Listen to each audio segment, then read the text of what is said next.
Army संविधान रक्षक बलाच्या वतीने लोकशाहीर अण्णाभाऊ साठे यांची जयंती उत्साहात साजरी। नमस्कार, तेजस न्यूज मध्ये आपले स्वागत आहे। आर्मी संविधान रक्षक बलाचे संस्थापक अध्यक्ष जैलाबुद्दीन शेख यांच्या हस्ते लोकशाहीर अण्णाभाऊ साठे यांच्या पुतळ्यास पुष्पहार अर्पण करून अभिवादन करण्यात आले। यावेळी शेख म्हणाले की अण्णाभाऊ साठे यांचे थोर विचार आज तरुणांच्या मनामध्ये रुजलं पाहिजे। त्यांनी केलेल्या समाजकार्याचा तरुणांनी अनुकरण करून समाजाचा उद्धार करण्याचा प्रयत्न करा। अण्णाभाऊ हे दीनदुबळ्याचे, गिरणी कामगारांचे, शोषितांचे, शेतकरी व शेतमजूर महिलांचे वेदना आपल्या शाहिरीतून व्यक्त करून निद्रिस्त समाजाला जागृत करण्याचे काम आपल्या साहित्यातून अण्णाभाऊ साठेंनी केले। अण्णाभाऊ साठेंनी केलेल्या महान कार्याचे दखल घेऊन भारत सरकारने भारतरत्न देऊन त्यांचा योग्य तो सन्मान करावा, असे जयंती वेळी पुष्पहार अर्पण करताना शेख म्हणाले।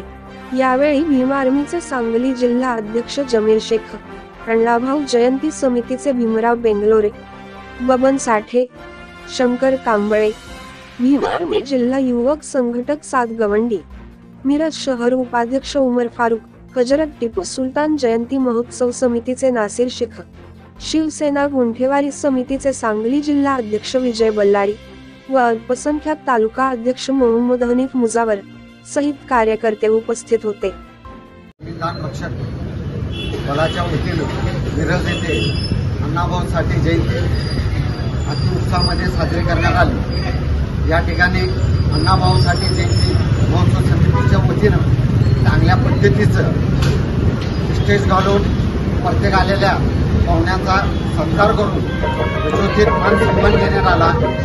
आज सर्व भारतीयांची प्रमुख मागणी आहे, गेले 4-5 वर्षे झाली की लोकशाही अण्णाभाऊ साठे यांना भारतरत्न देऊन त्यांचा सन्मान करावा।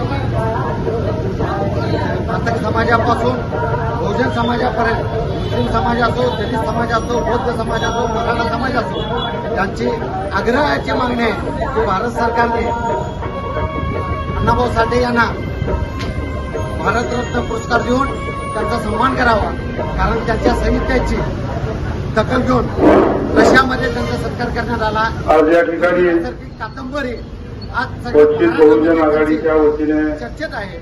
साहित्यरत्न लोकशाहीर अण्णाभाऊ साठे यांच्या पुतळ्यास पुष्पहार अर्पण करून अभिवादन करण्यात येत त्यांची भूमिका आपल्या लेखणीतून मांडून, शैलीतून मांडून सर्व मान्यवरांचे सहर्ष स्वागत। या थोर महान साहित्यकाने केलेला आहे। या साहित्यकाचा यशोचित असा सन्मान व्हावा। अनेक वर्षे झाली बहुजन समाजाच्या वतीनं गुलामीच्या पेढ्या म्हणून जगबदल घालून घावर सांगून गेले असे सांगणारे सत्यशुगर जगविख्यात साहित्यिक, जगातील 28 देशांच्या 28 भाषांमध्ये ज्यांचे साहित्य अभ्यासक्रमामध्ये घेतलेले आहे